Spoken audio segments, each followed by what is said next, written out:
శ్రీమాత్రే నమః. సౌందర్యలహరి నుండి శ్లోకాలు అర్థాలు చూద్దాము. జగత్స్తూతే ధాతా హరిరవతి రుద్రక్షపయతి తిరస్కుర్వన్ ఏతత్ స్వమపి వపురీ సస్థిరయతి సదా పూర్వ సర్వం తదిదమనుగృహ్ణాతి చ శివ తవాజ్ఞామాలంబ్య క్షణచలితయోర్బ్రూలతికయోహి. ఇక్కడ ఏమంటున్నారు? బ్రహ్మ ఉన్నారంటే సృష్టిని ఆయన సృష్టించడం ఆయన పని. అలాగే విష్ణు ఉన్నారంటే సృష్టిని పాలిస్తూ ఉంటారు.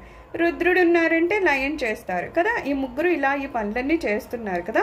అయితే కల్పాంతంలో ఎవరైతే ఈ బ్రహ్మ విష్ణు రుద్రులు వీళ్ళందరూ ఏమవుతారంట, ఈ సృష్టి ఎప్పుడైతే లయం అయిపోతుందో అందులో వీళ్ళు కూడా లీనమైపోతారంట. అయితే ఇక్కడ ఏం చెప్తున్నారు? మళ్ళీ ఇప్పుడు అనొచ్చు రుద్రుడు అంటే రుద్రుడు వేరు, ఇక్కడ మహేశ్వరుడు వేరు.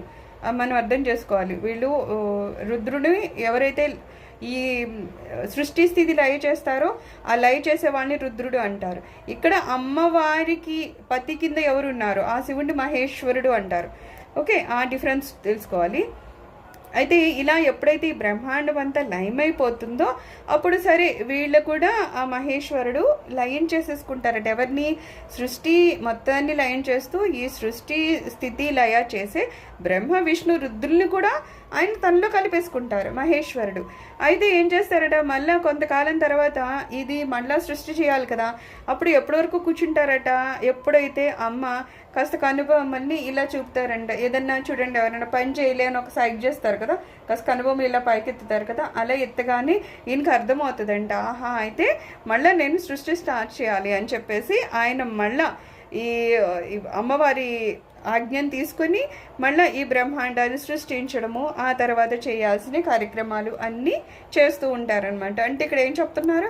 మహేశ్వరుడు కూడా అమ్మవారి ఆజ్ఞ తీసుకుని చేస్తారు. అమ్మవారి ఆజ్ఞ వలనే మళ్ళీ సృష్టి స్థితి కార్యాలన్నీ జరుగుతూ ఉంటాయని. సర్వం శ్రీ మాతృచరణ అరవిందార్పణమస్తు. లోకా సమస్త సుఖినో భవంతు.